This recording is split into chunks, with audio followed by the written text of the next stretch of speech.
کتنی عجیب و غریب بات ہے. پہلے تو ایسا کبھی نہیں ہوتا تھا. آپ کا بچپن بھی گزرا ہوگا, میرے بزرگ حضرات یہاں بیٹھے ہیں. آپ کے بچپن میں کیا کبھی کسی کی زبان سے یا کسی مرتد کی زبان سے, کسی دشمن خدا دشمن رسول کی زبان سے یزید کی تاریخ سنی آپ نے؟ ارے دشمنان خدا اور دشمنان رسول یعنی غیر مسلم بھی حسین پاک کی محبت میں آنسو بہاتے ہوئے نظر آئے, ان کی محبت میں خراج عقیدت پیش کرتے ہوئے نظر آئے, اپنے کو اپنے غیر بھی ان کو اپنا اپنا کہتے ہوئے نظر آئے, ان کی محبت میں نذران محبت پیش کرتے ہوئے نظر آئے, ان کی محبت میں آنکھ سے آنسو بہاتے ہوئے نظر آئے. لیکن آج 50 60 سال 70 سال کے بعد یہ انقلاب دنیا کے اندر ہم دیکھ رہے ہیں کہ کل تک جہاں یزید کا کوئی نام لینے والا, اس کی تعریف کرنے والا نہیں تھا, آج 60-70 سال کے اندر اندر یہ انقلاب آ گیا کہ یزید کی تعریف کرنے والے بھی پیدا ہو گئے دنیا کے اندر. یزید کی تعریف کرنے والے بھی دنیا میں مل جائیں گے آپ کو. محترم دوستو, یہ آخر کیوں ہو رہا ہے؟ اس کی وجہ کیا ہے؟ اس کی وجہ یہ ہے کہ دشمنان اسلام یہ دیکھتے ہیں کہ مسلمانوں کے دل میں رسول کی اور آل رسول کی محبت کتنی باقی ہے, کتنی محبت آپ کے دل میں باقی ہے. وہ آپ کو چھیڑنے کے لیے, آپ کے ایمانی حرارت کو ٹٹولنے کے لیے, آپ کے ایمانی جذبے کو دیکھنے کے لیے ایسے حربے چھوڑتے ہیں. اور یہ تمام آوازیں اٹھانے والے یا اسی تحریریں لکھنے والے یقیناً یہ زر خرید غلام ہیں جو اپنے آقاؤں کے اشارے پر اس طرح کی دریدہ ذہنی کرتے ہیں یا اس طریقے کی کتابیں لکھتے ہیں یا پوسٹر شائع کرتے ہیں یا پامفلیٹ شائع کرتے ہیں جس میں غلامان حسین کے دل کو دکھ پہنچانا مقصد ہوتا ہے, حسین پاک کی شان میں گستاخی کرنا مقصد ہوتا ہے. پھر یہ دیکھتے ہیں کہ مسلمان اس کا ریئیکشن کیا کرتے ہیں, رد عمل کیا کرتے ہیں. یہ دیکھنے کے لیے اس قسم کے حربے استعمال کیے جاتے ہیں.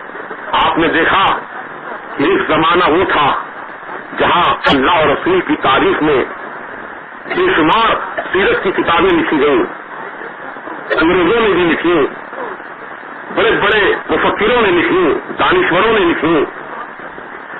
لیکن دشمنان اسلام بہت چالاک ہے. سلمان رشدی جیسے ناپاک ملعون کو انہوں نے خریدا, برطانیہ کی سرزمین پر اس کے ہاتھوں سے کتاب لکھوائی جس کا نام رکھا شیطانی کلمات.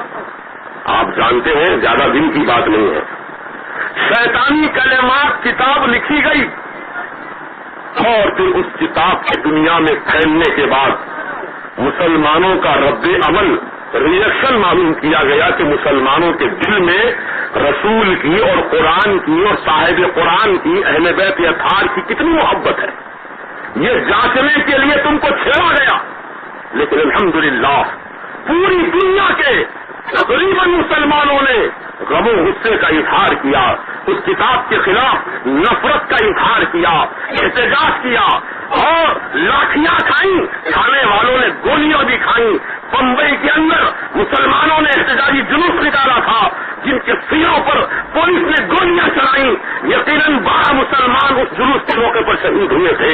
یقیناً ایسے کئی واقعات دنیا میں رونما ہوئے جہاں احتجاج کرنے والوں پر ظلم و ستم کے پہاڑ توڑے گئے. لیکن مسلمانوں, یہ صرف تمہارے جذبے کو دیکھنے کے لیے گستاخی والی گستاخانہ کتابیں, گستاخانہ تقریریں, گستاخانہ تحریریں تمہارے سامنے لائی جاتی ہیں. یہ دیکھا جائے کہ مسلمان کے دل میں اپنے مذہب سے کتنی محبت ہے, اپنے دین سے کتنی محبت ہے, اپنے دین کے لیے مر مٹنے کا جذبہ اس کے دل میں ہے یا نہیں ہے. لیکن الحمدللہ ثم الحمدللہ ہر دور میں, ہر زمانے میں, ہر جگہ پر اللہ اور اللہ کے رسول کے چاہنے والے بندے رہے ہیں اور ان کی محبت میں وہ سب کچھ کر گزرتے ہیں. وقت آیا تو اپنی جان کی قربانی بھی دیتے ہیں, کیونکہ ہمارا ایمان یہ ہے گولی لگے گی سینے میں تو روح پہنچے گی مدینے میں.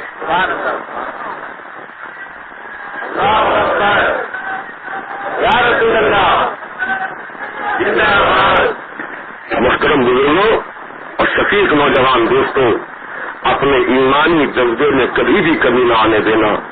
جب کوئی یزیدی ناپکار امام حسین کی شان میں گستاخانہ الفاظ استعمال کرے, کوئی یزیدی ناپکار یزید کی تعریف میں خطبہ پڑھے تو تم پہلے سے زیادہ بڑے پیمانے پر امام حسین کی شان میں جلسہ منا کر یہ ثابت کر دو کہ اے یزیدیو، تمہاری بندر بھپکیوں سے ہم ڈرنے والے نہیں ہیں، تمہاری ان بندر بھپکیوں سے ہم مرعوب ہونے والے نہیں ہیں، اگر تم ہمیں چھیڑتے ہو تو پھر ہمیں تم کو چھوڑیں گے نہیں، کیونکہ ہمارا اصول یہ ہے کہ ہم کسی کو نہیں چھیڑتے، اگر کوئی ہم کو چھیڑے تو اسے ہم چھوڑیں گے نہیں۔ عزیزان محترم، چونکہ مسلمان اپنے دین اور مذہب کو اپنے جان سے زیادہ چاہتا ہے نا، اپنے دین اور مذہب کو اپنی جان سے زیادہ چاہتا ہے، ہونا بھی یہی چاہیے۔ امام حسین رضی اللہ تعالیٰ عنہ کا کردار بھی یہی بتا رہا ہے، آپ کی سیرت بھی یہی بتا رہی ہے کہ حسین کو اپنی جان پیاری نہیں تھی بلکہ اپنے نانا جان کا دین پیارا تھا، حسین کو اپنی اولاد پیاری نہیں تھی بلکہ شریعت مصطفیٰ پیاری تھی، حسین پاک کو اپنے اہل و عیال پیارے نہیں تھے، دین کے اصول پیارے تھے، شریعت کے قوانین پیارے تھے۔ ارے یزید ملعون ان شرعی قوانین کو جب وہ توڑ رہا تھا، اللہ تعالیٰ کے قانون کو مست کر رہا تھا اور دین محمدی میں مداخلت کر رہا تھا تو رگے حسین پھڑک اٹھی، کیونکہ حسین کی رگوں میں رسول پاک کا خون دوڑ رہا تھا، حسین پاک کی طرح اٹھے اور فرمایا کہ یزید نابکار، یہ تو کیا کر رہا ہے؟ ارے میرے نانا جان کی تو شریعت کا مذاق اڑا رہا ہے، دیکھ لے، سن لے کان کھول کر، حسین اپنا سب کچھ کٹانے کے لیے تیار ہے، اپنا سب کچھ قربان کرنے کے لیے تیار ہے، لیکن میرے نانا جان کی شریعت کا ایک چھوٹا سا اصول بھی کٹتا ہوا میں گوارا نہیں کر سکتا۔ یقیناً آپ نے کربلا کے میدان میں یہی ثابت کر کے دکھا دیا کہ حسین سب کچھ برداشت کر سکتا ہے لیکن دین محمدی میں مداخلت برداشت نہیں کر سکتا۔ اے حسین کے کہنے والوں، تمہارے اندر بھی یہی مزاج ہونا چاہیے، تمہارے اندر بھی یہی جذبہ خیر ہونا چاہیے، یہی تو مقصد ہے جلسے منانے کا، ہماری ایمانی حرارت کی لو کو اور تیز کیا جائے۔ یہ چنگاری جو ہمارے سینوں میں عشق رسول کی، عشق اہل بیت اطہار کی، عشق امام حسین کی جو چھوٹی سی چنگاری ہمارے سینوں میں جل رہی ہے، یہ چنگاری نہ رہے بلکہ عشق و محبت میں یہ چنگاری شعلہ جوالا بن جائے اور باطل کے ہر خرمن کو جلا کر خاکستر کر دے۔ ایسا جذبہ ہر مسلمان کے سینے میں ہونا چاہیے۔ اللہ تعالی ہم سب کو توفیق رفیق عطا فرمائے، ایمان کی جان کی عزت کی سلامتی کے ساتھ دارین کی نعمتوں برکتوں سے رحمتوں سے مالا مال فرمائے۔ محترم دوستو، اب آئیے اصل موضوع کی طرف آپ کی توجہات کو لے چلوں۔ شہادت کے لغوی معنی کیا ہے اور اصطلاح شریعت میں شہید کسے کہا جاتا ہے، مختصر طور پر تعریف کرتا ہوا انشاءاللہ آگے کی طرف آپ کی توجہات کو لے چلوں۔ شہادت کے لغوی معنی ہے گواہی دینا، گواہی دینا۔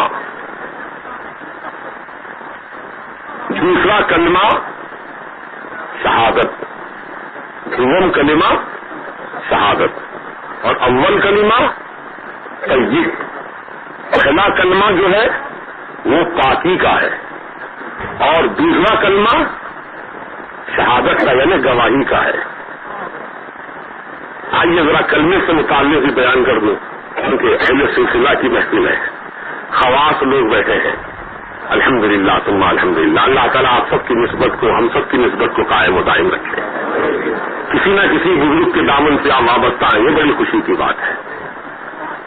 میں ان کا دامن تھام کر مطمئن ہوں، اس لیے میں ان کا دامن تھام کر مطمئن ہوں، اس لیے کہ قافلے کی پوچھ ہوگی قافلہ سالار سے، قافلے کی پوچھ ہوگی قافلہ سالار سے۔ میری صورت پر نہ جا، میری صورت پر نہ جا، میرے گناہوں کو نہ دیکھ، میری صورت پر نہ جا، میرے گناہوں کو نہ دیکھ۔ میں تو اچھا نہیں لیکن اچھوں سے ہے نسبت میری، لیکن اچھوں سے ہے نسبت میری۔ تو یہ نسبت والوں کی محفل ہے، آئیے کچھ نسبت کی بھی بات آپ کے سامنے بیان کر دوں۔ پہلا کلمہ پاکی کا، اول کلمہ طیب۔ بھائی میں آپ جانتے ہیں پانی کی مخلوق ہے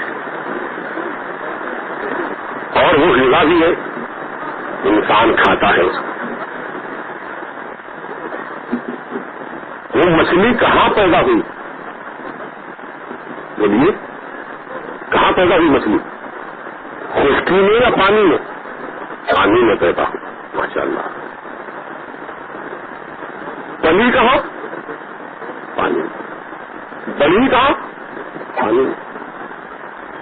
زندگی کہاں گزار رہی ہے؟ پانی میں. اور آپ اتفاق سے شکار کر کے لائے مچھلی کا تو کہاں سے لائے؟ اسی پانی سے لائے. اور پانی سے لا کر پھر آپ نے ویسے ہی پکا دیا اس کو؟ نہیں. صرف پانی ہی سے آپ نے اس کو صاف کیا، پاک کیا. بات وہی آ گئی. آپ کو کیا کہنا چاہتا ہوں؟ مچھلی کی پیدائش پانی میں ہوئی، وہی پلی، وہی بڑی، وہی زندگی گزاری، اور اسی پانی میں سے پکڑ کر لائی گئی، گھر لائی گئی کھانے کی نیت سے. تو آپ اس کو ویسے ہی نہیں پکا دیتے، بلکہ اس کو پھر پانی ہی سے صاف کرتے ہیں، دھوتے ہیں، صاف کرتے ہیں. اس مثال کو ذہن میں رکھیے.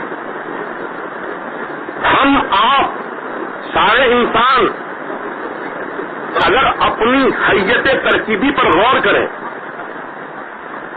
یعنی اللہ تعالیٰ نے جو ہمارا مجسم بنایا ہے، ہمارے اندر پہلا کلمہ یعنی اول کلمہ طیب لا الہ الا اللہ محمد رسول اللہ، یہ لکھا ہوا ہے ہر انسان کے اندر.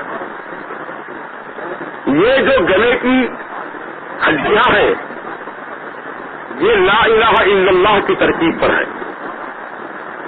اور ادھر سے سیدھی جانب کی جو ہڈیاں ہیں یہ محمد رسول اللہ کی ترکیب پر ہے. یہ تحقیق شدہ بات ہے. اس کا باضابطہ ایکسرے مشین کے ذریعے مطالعہ اور غور و فکر کیا گیا تو علانیہ یہ لا الہ الا اللہ اور یہ محمد رسول اللہ یہ لکھا ہوا ہے ہر انسان میں. یعنی گویا انسان کی بنیاد کائے پر ہے؟ کلمہ طیبہ پر ہے. پیدا کہاں ہوئے ہم؟ کلمہ طیبہ ہی میں پیدا ہوئے، کلمہ طیبہ ہی میں ہم پرورش پائے، کلمہ طیبہ ہی میں ہم بڑھے، کلمہ طیبہ کے ساتھ ہی ہم زندگی گزار رہے ہیں. لیکن افسوس صد افسوس ہم کو نہیں معلوم کہ کلمہ طیبہ کی حقیقت کیا ہے، اور پہلا کلمہ پاکی کا جو کہا گیا کیوں کہا گیا. ہم کلمے میں بنے، ہم کلمے میں بڑے، کلمے میں پرورش پائے، لیکن ہم کو نہیں معلوم کلمے کی حقیقت. تو بزرگوں کا دامن تھامنے میں یہی تو فائدہ ہوتا ہے کہ بزرگان دین، پیران طریقت یہی بات کی تو تعلیم ہم کو سکھاتے ہیں کہ انسان من عرف نفسہ فقد عرف ربہ، کہ جس نے اپنے آپ کو پہچانا اس نے اپنے رب کو پہچانا. اپنے آپ کو پہچان کر پہچانت آپ کی اور جان کی، تب پہچانت ہو تجھے سبحان کی. تو پہلا کلمہ پاکی کا اس کا لقب ہی یہی ہے. پہلا کلمہ پاکی کا. تو جس طرح مچھلی پانی میں رہی، پانی میں پلی، پانی میں بڑھی، لیکن کھانے کے قابل اسی وقت ہوتی ہے جبکہ اسی پانی سے پھر اس کو پاک کر لیا جائے. اگرچہ کہ ہم کلمے میں پڑے، کلمے میں پیدا ہوئے، کلمے کے ساتھ ہیں، لیکن ہم جب تک کلمے سے پاکی حاصل نہیں کریں گے اس وقت ہم پاک نہیں ہو سکتے. کلمے سے پاکی کیسے ملتی ہے وہ پیرانے طریقے سے آپ پوچھیے. بس یہ بات میں کہہ کر گزر جاتا ہوں. پہلا کلمہ پاکی کا، دوسرا کلمہ گواہی کا. اب آئیے توجہ پھر بٹ رہی ہے آپ کی صرف بھول گئے آپ، وقت گزر گیا نا تھوڑا، بات ذہن سے نکل گئی. ہم یہ سنتے آئے ہیں پہلے زمانے میں، ہمارے بزرگ لوگ جانتے ہیں کہ لوگ کہا کرتے تھے ارے بھائی اب کہاں رہا وہ زمانہ، وہ لوگ. پہلے کے لوگ نصیحت کو سنتے تھے، دلوں دماغوں بتاتے تھے. اب تو یہ حال ہے کہ ایک کان سے نصیحت سنتے ہیں، دوسرے کان سے نصیحت چھوڑ دیتے ہیں، نکال دیتے ہیں. تو میں نے کہا جناب یہ آپ کی بات جو ہے بالکل صحیح ہے، ایک کان سے سنتے ہیں دوسرے کان سے چھوڑ دیتے ہیں، لیکن یہ دور 50 سال 60 سال پہلے کی بات تھی. یہ الیکٹرانک کا دور ہے. یہ کمپیوٹر کا دور ہے اور تیز رفتاری کا دور ہے. اب اتنی فرصت بھی کہاں ہے انسانوں کو کہ ایک کان سے نصیحت سن کر دوسرے کان سے نکالیں. نہیں اتنا بھی ٹائم نہیں ہے، بلکہ جس کان سے نصیحت سنتے ہیں اسی کان سے باہر نکال دیتے ہیں. ایسے ہی چل رہا ہے. اللہ توفیق دے ہم کو کہ ہم کانوں سے نصیحت کی بات سنیں اور دل کی دنیا میں اس کو آباد کریں. اللہ تعالیٰ ہم سب کو اس قابل بنا دے. تو میں عرض کر رہا تھا شہادت کی لغوی معنی گواہی دینا. شہید گواہی دینے والا. شہید کے معنی گواہی دینے والا.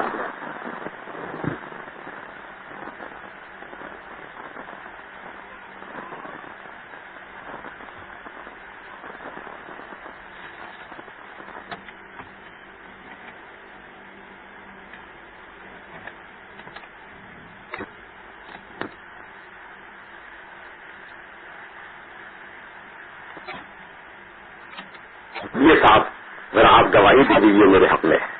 یہ واقعہ یہ ہے، بات یہ ہے. آپ گواہی دے دیجیے جج کے سامنے. گواہی دیتے ہیں آپ؟ دیتے ہیں نا؟ دیتے ہیں. تو جج آپ سے ایک سوال کرتا ہے، تم جو گواہی دے رہے ہو کیا تم نے دیکھ کر گواہی دی؟ آئی وٹنس ہو تم؟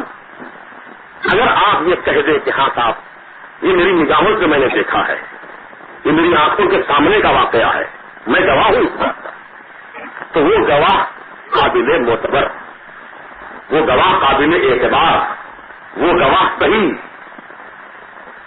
جو دیکھ کر گواہی دے اور جو سنی سنائی گواہی دے. جج کے سامنے اگر کوئی آدمی یہ کہے کہ صاحب میں نے دیکھا تو نہیں لیکن سنا ہے، تو جج کہے گا تم عدالت کا قیمتی وقت برباد کر رہے ہو، فوراً باہر ہو جاؤ عدالت سے. یہاں سنی ہوئی گواہوں کی بھی قدر نہیں ہوتی، دیکھی ہوئی گواہی کی قدر ہوتی ہے. لاؤ گواہ، دیکھا ہوا ہو تو بیان کرو. تو بلا تشبیہ بلا تمثیل چاند کی رویت کے مارے میں ایسا ہی مسئلہ ہے. اگر کوئی مفتی صاحب کے سامنے، مولانا صاحب کے سامنے، صدر قاضی صاحب کے سامنے، حاجی صاحب کے سامنے، امام صاحب کے سامنے کوئی نوجوان دوڑتا ہوا آیا، کہا مولانا چاند ہو گیا. مولانا نے کہا تم نے دیکھا؟ کہا نہیں دیکھا نہیں مولانا، میں سنا ہوں. تو مولانا کہیں گے ارے بھائی یہ گواہی سنی ہوئی ہے، ہم نہیں مانیں گے. دیکھنے والا سے ہو تو آؤ سامنے بیان کرو. تو معلوم یہ ہوا کہ دیکھنے کی بنیاد پر گواہی سچی مانی جاتی ہے، اسی کو صحیح گواہ کہتے ہیں. تو شہید یعنی اللہ کی راہ میں جان قربان کرنے والا. اس کو شہید کیوں کہا گیا؟ اس مرتبے کو شہادت کا مرتبہ کیوں کہا گیا؟ کیا وجہ ہے اس کی؟ تو سنو ایمان والوں، جب مرد مومن اللہ کے لیے، اللہ کے دین کے لیے، شریعت کے تحفظ کے لیے، قرآن کی عظمت کو بچانے کے لیے، کعبے کے جاہ و جلال کو بچانے کے لیے، گنبد خضرا کے جمال کو بچانے کے لیے، ملت اسلامیہ کی تقدیر کو بچانے کے لیے، جب کوئی مرد مومن اللہ کی راہ میں لڑتا ہوا جان قربان کرتا ہے، تو جب اس کی جان نکلتی ہے، اس کے گردن پر خنجر چلتا ہے، اس کے گردن پر تلوار چلتے ہیں، اس کے جسم پر جب نیزوں کے زخم لگتے ہیں، تیروں کی بوچھاروں سے اس کا جسم جب چھلنی ہوتا ہے، تو اس وقت اس کی نگاہوں کے سامنے اللہ کے رسول کا جلوہ ہوتا ہے، اور اللہ رسول کو دیکھنا ہوا وہ شہید اپنی جان قربان کرتا ہے. اسی لیے اس کو شہید کہا گیا. کیا کہا گیا؟ شہید. یہ دیکھ کر گواہی دے رہا ہے اشہد ان لا الہ الا اللہ واشہد ان محمدا عبدہ ورسولہ صلی اللہ تعالی علیہ وسلم. تو محترم بزرگوں، یہ یاد رکھیے شہید کا مقام بہت بلند ہے، شہید کا مقام بہت اونچا ہے. اور شہید کے درجے کے تعلق سے اس بات میں آپ سے عرض کر دوں، حضور سید عالم صلی اللہ تعالی علیہ وسلم ارشاد فرماتے ہیں میرے آقا کہ جب جنت میں شہیدوں کو اللہ تعالیٰ اعلیٰ انعام و اکرام سے نوازے گا اور اعلیٰ ترین محلات اور اعلیٰ ترین نعمتیں ان کے حصے میں مقرر فرما دے گا. پھر ان سے دریافت فرمایا جائے گا اے شہیدوں میری جنت میں کس طرح سے تم ہو, کیسی کیسی نعمتیں تم کو مل رہی ہیں, کیا کچھ کمی تو نہیں ہے کسی بات کی؟ تو شہیدان اسلام عرض کریں گے مولا ہم تیری نعمتوں کی ناشکری تو نہیں کرتے, اے پروردگار جنت میں تیری ہر قسم کی نعمت موجود ہے, لیکن مولا جنت میں صرف ایک بات کی کمی ہے. کہے گا اللہ تعالیٰ فرمائے گا کیا ہے کمی میرے جنت میں؟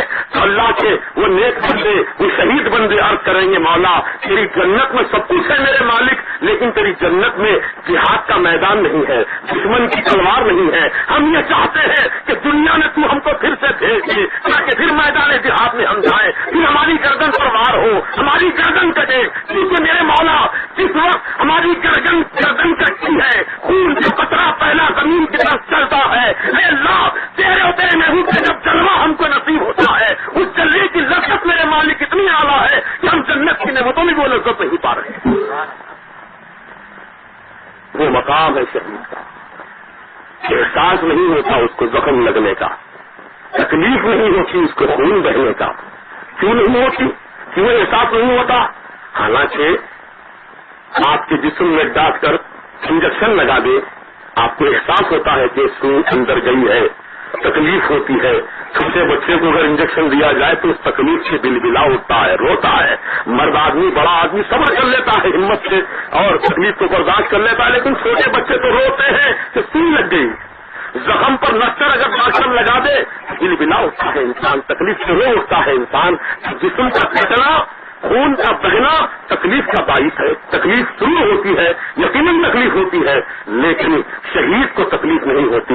اللہ کی راہ میں جس کا جسم کٹتا ہے اس کو تکلیف نہیں ہوتی, جس کا خون اللہ کی راہ میں بہتا ہے اس کو تکلیف نہیں ہوتی. کیوں تکلیف نہیں ہوتی؟ اس کی کیا وجہ ہے؟ تو سنو مسلمانوں, بات دراصل یہ ہے کہ جب حضرت کی بیوی زلیخا اللہ نبی جینا علیہ الصلوۃ والسلام نے جب حضرت یوسف علیہ السلام پر عاشق ہو گئی اور ان کی دیوانی ہو گئی تو مصر کی عورتوں نے تانا مارا تھا کہ اے زلیخا تو عاشق ہوئی نہیں ہوئی, ایسے کی عاشق ہوئی جو غلام ہے زر خرید غلام ہے. یوسف خریدا گیا ہے بازار میں غلامی کے طور پر, تو ایسے غلام کی تو عاشق ہوئی ہے. بڑے افسوس کی بات ہے, تیری عقل پر کیا ہو گیا؟ مصر کی عورتوں نے تانا مارا بی بی زلیخا پر تو کہا اے مصر کی عورتوں تم کیا جانتی ہو میرے یوسف کی حقیقت کو؟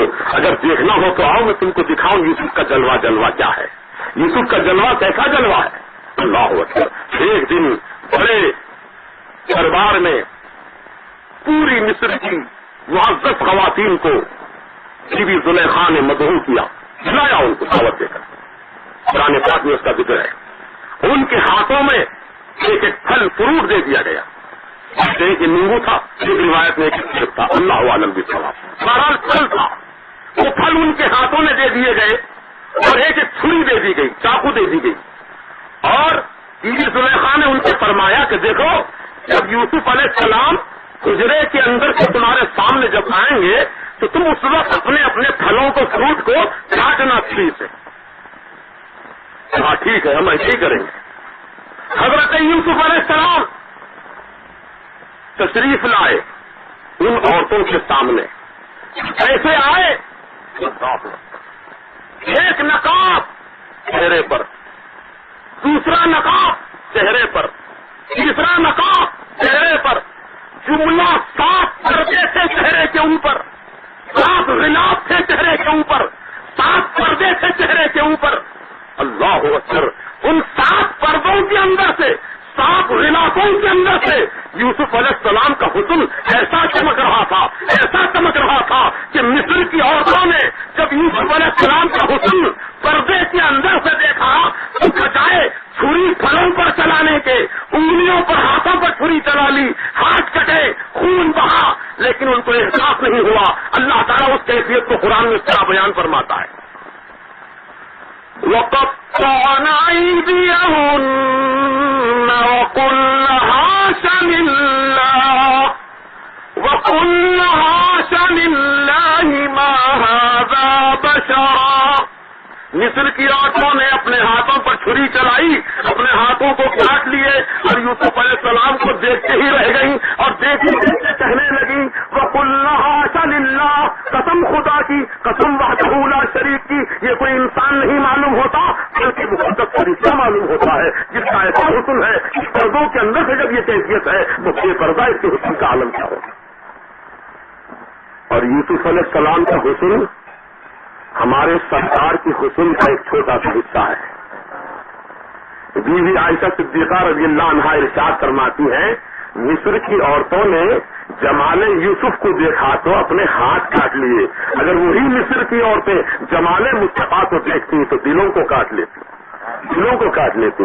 اللہ اکبر، میرے آقا حضور سید عالم صلی اللہ علیہ وسلم کا عشق کا ایک جلوہ تھا، ایک جھلک تھی یوسف علیہ السلام کے حسن کی۔ تو غور کرو مسلمانوں، یوسف کے حسن میں جب یہ تعبیر ہے کہ ہاتھ کٹے اور تکلیف نہ ہو، اور سرکار مدینہ کا جب جمال امت مومن کی نگاہوں کے سامنے ہو، شہید کی نگاہوں کے سامنے، یوسف کو پیدا کرنے والے، محمد رسول اللہ کے پیدا کرنے والے اللہ تعالیٰ کا جب جلوہ ہو، اس کا جمال ہو، تو اس کی کیفیت کیا ہوگی، اس کی لذت کیا ہوگی؟ کیا اس کو تکلیف ہوگی؟ جسم کٹے گا تکلیف نہیں ہوگی، خون بہے گا تکلیف نہیں ہوگی، اس کے سامنے یوسف کے پیدا کرنے والے کا جمال تھا۔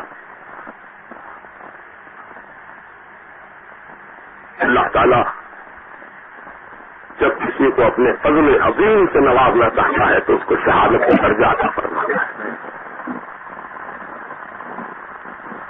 حضرت خالد ابن ولید رضی اللہ تعالیٰ عنہ صحابی رسول ہے اور یہ ایسے جانباز سپاہی تھے، اسلامی مجاہد۔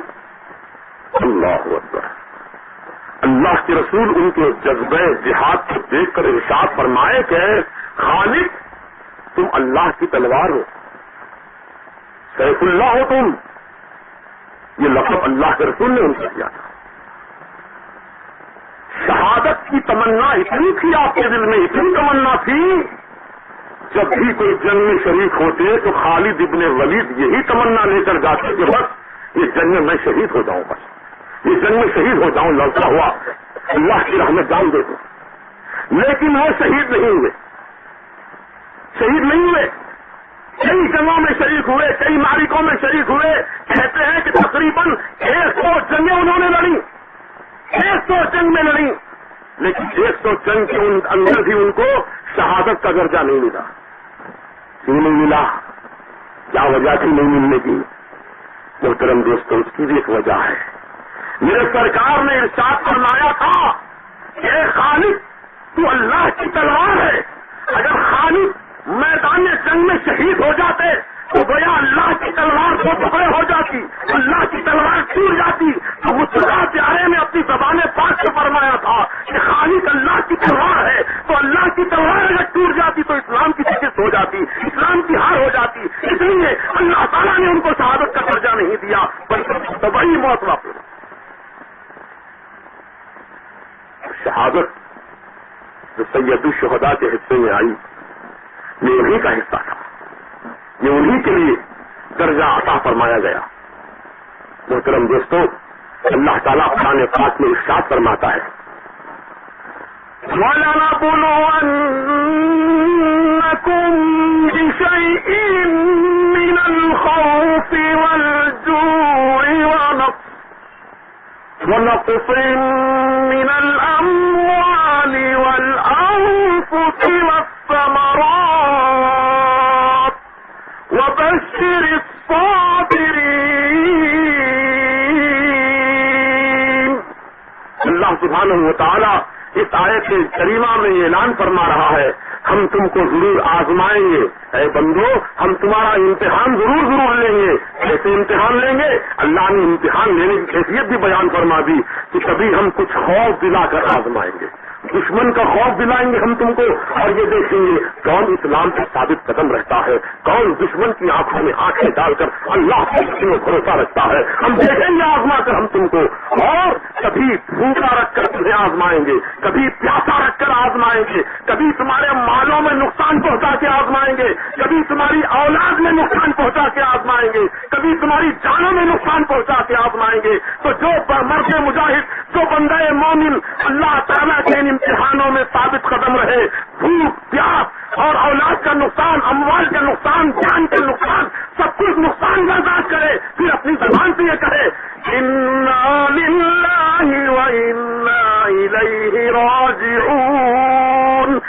تک ہم تو اللہ ہی کے لیے ہیں اور اللہ ہی کی طرف ہم کو لوٹ کر جانا ہے. جس کی زبان پر مصیبت کے وقت میں اور مصیبت کے وقت میں اور بلاؤں کے وقت میں یہی کلمہ زبان پر ہو کہ بے شک میں تو اللہ کے لیے ہوں, ہم تو اللہ ہی کے لیے ہیں, اللہ ہی کی یہ دی ہوئی جان ہے, اللہ ہی کی راہ میں خرچ ہو رہی ہے, ہمارا کیا جا رہا ہے؟ اللہ کی جان اللہ کی راہ میں خرچ ہو رہی ہے. اس سے بڑی خوش نصیبی کی بات اور کیا ہو سکتی ہے؟ تو جو بندے مومن مصیبتوں میں ثابت قدم رہتے ہوئے اللہ کی ہر حال میں تعریف کرتا ہے تو اللہ تعالیٰ ایسے صبر کرنے والوں کے بارے میں فرماتا ہے وَبَشِّرِ الصَّابِرِينَ,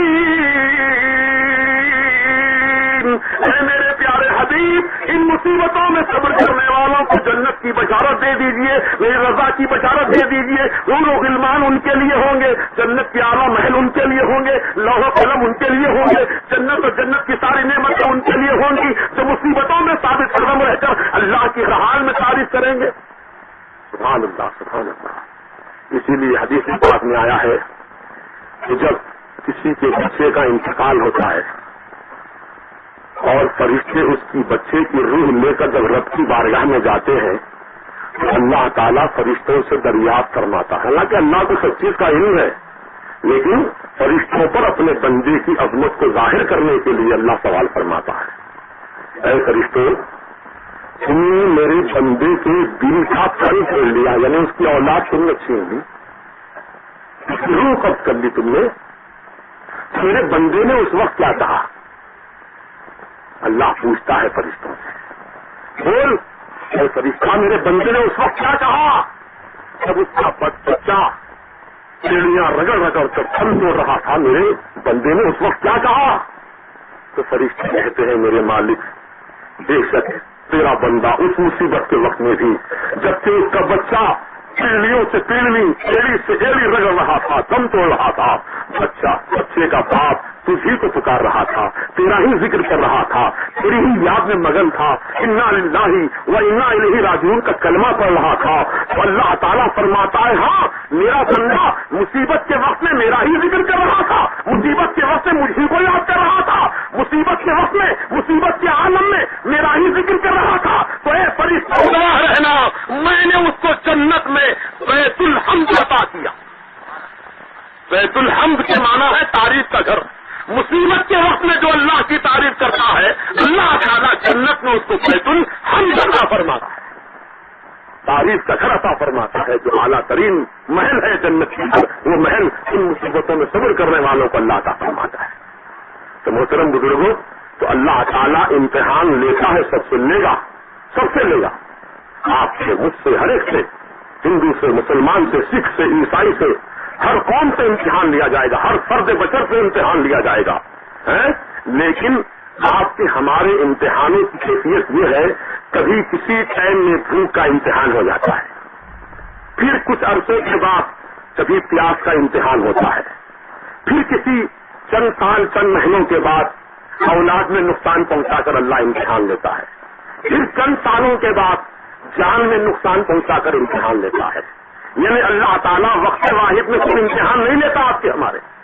لیکن میدان کربلا میں امام حسین علی مقام رضی اللہ تعالیٰ عنہ اور ان کی خانوادے کے لیے اللہ تعالیٰ نے امتحان کا جو وقت مقرر کیا تھا, ایک ہی وقت میں یعنی محرم کی 10 تاریخ کو صبح فجر کی نماز کے بعد سے لے کر ظہر کی نماز تک سارے امتحانوں کی منزل سے گزرنا پڑا حسین کو. بھوک کا امتحان, پیاس کا امتحان, خوف کا امتحان, اولاد سامنے چٹ رہی ہے, صبر کر رہے ہیں, ہاتھ میں چھوٹا بچہ چل رہا ہے, صبر کر رہے ہیں, جان کلیل بیٹا علی اکبر شہادت کا جان پی چکا ہے, صبر کر رہے ہیں, سکینہ تڑپ رہی ہے, صبر کر رہے ہیں, بیوی زینب بے ہوش ہو کر گرتی جا رہی ہے, صبر کر رہے ہیں, یہاں تک کہ جب سب شہید ہو گئے تو آخر میں امام حسین نے اپنی جان کا بھی نذرانہ راہ خدا میں پیش کر کے امتحان میں اعلیٰ درجے کی کامیابی حاصل فرمائی.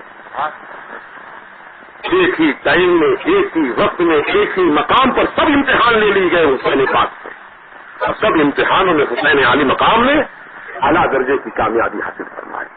آئیے ان امتحانوں کی تھوڑی سی کیفیت میں آپ کے سامنے بیان کرتا ہوں. رسول پاک ان کا سنا دیجیے. اللہم صلی علی سیدنا و سیدنا و نبینا مولانا محمد کما تحب و ترضى یا صلی علیہ الصلوۃ والسلام علیک یا سیدی یا حبیبی یا رسول اللہ. حضرت وہب بن عبداللہ رضی اللہ تعالیٰ عنہ ایک جانثار ہے، یہ عاشق اہل بیت ہے جو کربلا کے قریب میں ایک دیہات میں رہتے تھے. یہ ضعیف ماں کے اکلوتے بیٹے تھے اور شادی ہو کر کے کل 17 دن گزرے تھے. 17 دن کا دلہا تھا. وہب بن عبداللہ ماں کو اطلاع پہنچی کہ کربلا میں فاطمہ کے جگر پارے نور نظر علی جگر گوشہ رسول پاک حضرت امام حسین پر مصیبتوں کے پہاڑ توڑے جا رہے ہیں. نہر فرات کا پانی بند کر دیا گیا ہے. ان کی جان کے پیاسے یزیدی 22,000 کا لشکر جرار لے کر ہاتھوں میں تلواریں لیے کھڑے ہیں. جب اس ضعیف ماں کو گاؤں میں اطلاع ملی تو اپنے بیٹے کو اس ماں نے بلایا. اے میری ماں بہنوں ذرا آپ غور سے سننا، کیسا دل تھا اس ماں کا، کیسی محبت تھی اس ماں کی دل میں اہل بیت اطہار کی. عزیزان محترم، جب اس ماں نے اپنے بچے کو بلایا اور کہا بیٹا تو 17 دن کا دلہا ہے، میں جانتی ہوں، تو نوجوان ہے، میں یہ بھی جانتی ہوں، تیری نئی نویلی دلہن ہے یہ بھی میں جانتی ہوں، لیکن بیٹا اہل بیت اطہار پر اس وقت مصیبت کا وقت آن پڑا ہے. بیٹا اہل بیت اطہار کی محبت میں اگر تو جان قربان کر دے تو تیری ماں تیرا دودھ بخش دے گی، تیری ماں تیرا حق معاف کر دے گی. اگر تو نے میرا حکم نہیں مانا تو سن لے کان کھول کر، تیری ماں تیرا دودھ نہیں بخشے.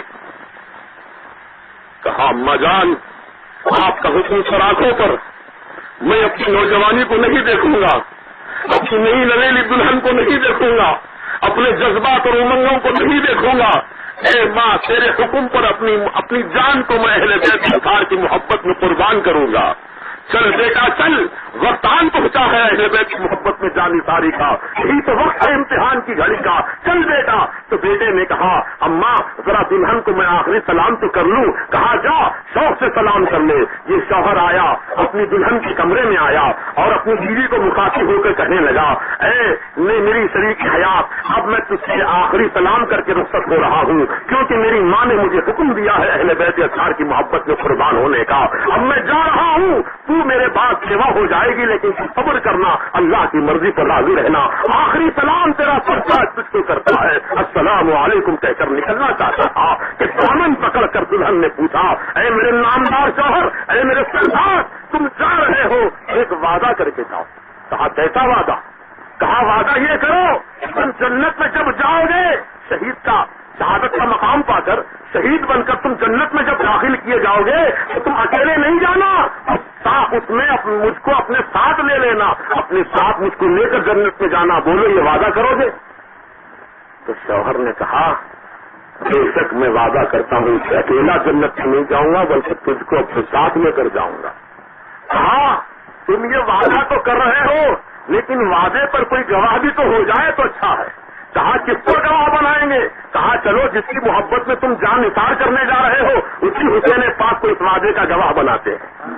چنانچہ تینوں کا قافلہ، بوڑھی ماں، نوجوان بچہ اور نوجوان دلہن، تینوں مل کر امام حسین کی خدمت میں آئے.